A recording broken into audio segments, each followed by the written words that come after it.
আসসালামু আলাইকুম ওয়া রাহমাতুল্লাহ। আলোচনার ধারাবাহিকতা ছিল চলমান পরিস্থিতি সম্পর্কে। একজন মুমিন কোনো অবস্থাতেই গাফিল থাকতে পারেন না। হযরত আবু বকর, ওমর, ওসমান, আলী এই সমস্ত সাহাবীদের চাইতে বড় দুনিয়া বৈরাগী কোনো ব্যক্তি হতে পারে না। ওনারা সবচাইতে বেশি দুনিয়া বৈরাগী ছিলেন, দুনিয়া কিছুই বুঝতেন না। ওনাদের চাইতে বড় বুজুর্গ পৃথিবীতে কেউ কখনো আসতেও পারে না। ওনারা সবচাইতে বড় বুজুর্গ ছিলেন। ওনাদের চাইতে আল্লাহকে কেউ বেশি ভয় করতে পারে না।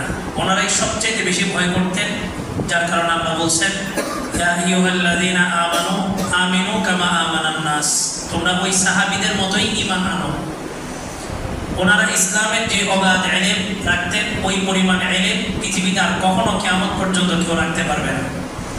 এতটা সত্ত্বেও এই আবু বকর, ওমর, ওসমান, আলী রাষ্ট্র পরিচালনা করছেন এবং সর্বযুগী কুফফারদের বিরুদ্ধে তারা সোচ্চার ছিলেন, সচেতন ছিলেন। কোথায় কাফের কি করতেছে না করতেছে বন্ধুর চাইতে দুশমনের খবর বেশি রাখতেন। তো ওনাদের চাইতে বড় মুসলিম মনীষী আর পৃথিবীতে কেউ কখনো আসবেন না। কিন্তু ওনারা কি ছিলেন? সচেতন ছিলেন। এই জন্য আমরা মনে করি আমাদের একটা কনসেপ্ট বা আমাদের একটা এই টেন্ডেন্সি আছে আমাদের সমাজে, যখনই বলা হয় বুজুর্গ আমরা মনে করি যে উনি একদম দুনিয়া বৈরাগী আর কিচ্ছু জানেন না। আসলে উনি বুজুর্গ না, বলে যে দরবেশ। দরবেশ না, ওনাকে বলা হয় ধরে বেশ। দরবেশ কখনো সবকিছু ছেড়ে দিয়া, পরিবার টরিবার সব ছেড়ে দিয়ে আল্লাহ রাস্তায় বের হয়ে যাবে, মসজিদে এসে এক কোণায় বসে যাবে, এটা দরবেশগিরি না।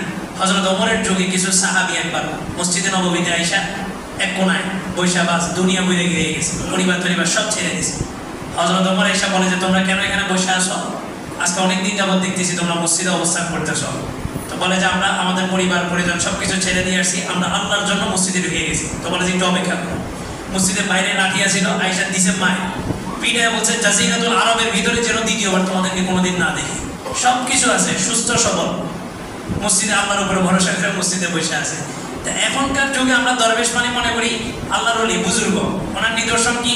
চুলগুলো এলোমেলো থাকবে, টুপিটা ময়লা থাকবে, উনি পান খাইছে যে পানের লিখাতে একটু পিক পড়ে রয়েছে, জামাটা ময়লা, জামা কুচকানো, পিছনে স্প্রিং হয়ে আছে, ওনার জামা আয়রন করার মতো সময় নেই।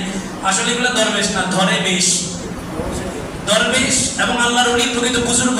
হযরত আবু বকরের চাইতে বড় কেউ বুজুর্গ ছিল নাকি? কিন্তু হযরত আবু বকর মতো স্মার্ট ছিলেন, ফিটফাট চলতেন। ওমর ফিটফাট চলতেন, রাষ্ট্রনায়ক ছিলেন, রাষ্ট্র পরিচালনা করতেন।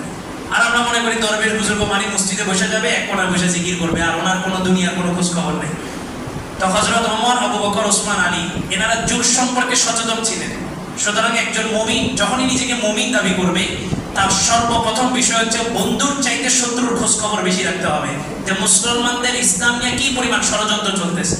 আল্লাহ তাআলার একটা নিয়ম হইল, আল্লাহ তাআলা যখন কোনো জাতিকে ধরেন একদম শক্তভাবে ধরেন, ওই ধরা থেকে আর কেউ ছুটতে পারে না। তবে আল্লাহ তাআলা ধরার একটা নির্দিষ্ট সময় দিয়ে দিয়েছেন।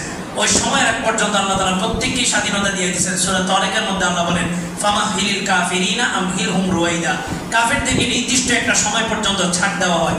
এরপর আল্লাহ যখন রশি টান দেন, ওই রশি থেকে আর কেউ বাহিরে বের হতে পারে না। একদম শক্ত ধরা, যেটা ফেরাউনকে ধরছেন, তওবার আর কোনো সুযোগ নেই।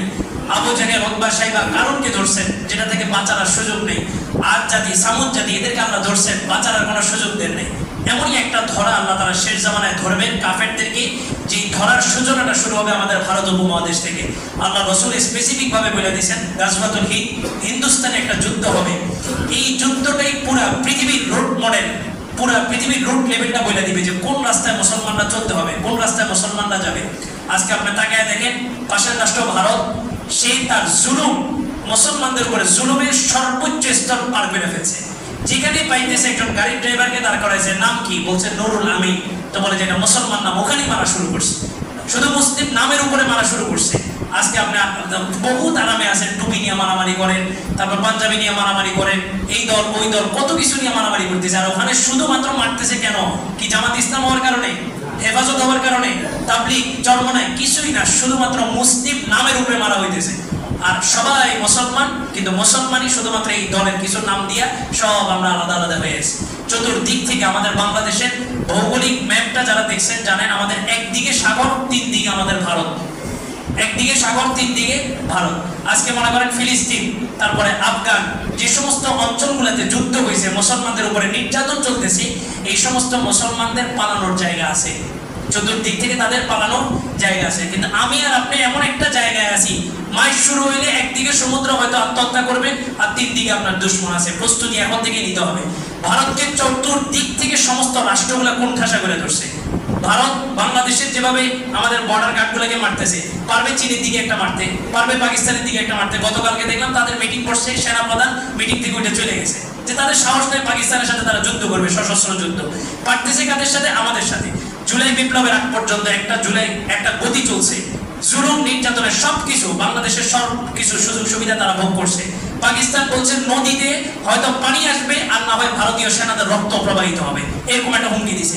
আমরা পারতেছি, আমাদের তিস্তার কোনো সমাধান হয়েছে? কোনো কিছু হইতেছে না। জুলাই বিপ্লবের পরে সবাই সর্বদিক থেকে সবকিছু গোছাইতেছে। মনে রাখবেন, আপনি এমন একটা অঞ্চলে আছেন, মাইন্ড যখন শুরু হবে আপনার অঞ্চল থেকে শুরু হবে।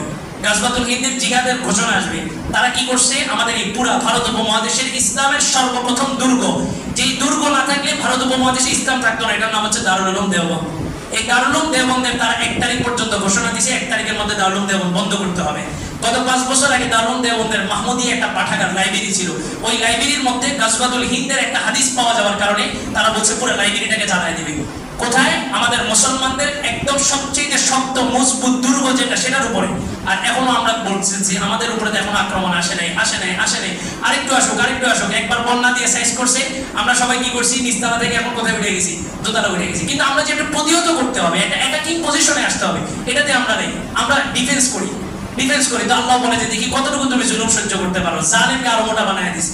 তো জুলাই বিপ্লবের পরে চতুর্দিক থেকে সবাই কোণঠাসা দিছে। মনে রাখবে, গাজওয়াতুল হিন্দের জিহাদের ফতোয়া, জিহাদের ডাক যদি আসে, ওলামায়ে কেরামের কথার ভঙ্গিতে আপনারা বুঝতেছেন, বাংলাদেশের ওলামায়ে কেরামের কথার মুভমেন্ট দেখে আপনারা বুঝতেছেন যে সামনে একটা কিন্তু রক্তক্ষয়ী একটা যুদ্ধের দিকে পরিস্থিতি আগায় যেতেছে।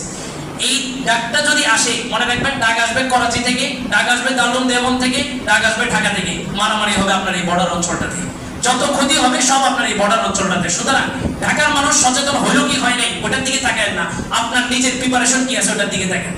এই যুব সমাজকে বলতেছি বিশেষভাবে, এই সমস্ত নেশা আজে বাজে এই সমস্ত জিনিসের পিছনে সময় না দিয়া এই যৌবন কালটাকে অন্তত 4-5টা বছর একটু ধৈর্য ধরে ইবাদতের মধ্যে কাটায় দেন। ওই যে আশা আজিমের নিচে রজুলুন শাবুন নাশা ফি ইবাদাতিল্লাহ, এক শ্রেণীর মানুষ হবে কে? ওই যুবক যার যৌবনকালে সমস্ত শক্তি থাকার পরও আল্লাহর ঘরে এসে ঢুকে পড়ছে। আমাদের মধ্যে ঐক্য হবে কোথায়? মসজিদে।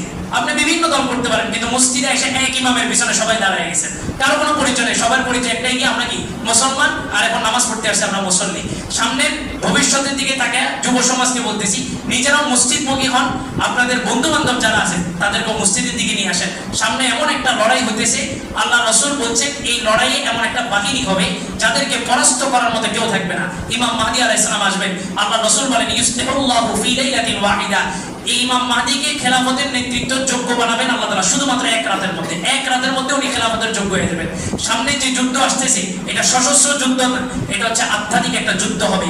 আধ্যাত্মিক একটা শক্তি থাকবে, ওই শক্তিটা জোগাড় করার জন্য এখন থেকে প্রতিজ্ঞাবদ্ধ হন যে সামনে আর কোনোদিন আমাদের নামাজ কাজা হবে না ইনশাআল্লাহ। পারবেন তো? আল্লাহ তাআলা সবাইকে কবুল করুন। দাঁড়িয়ে কথা শুনুন।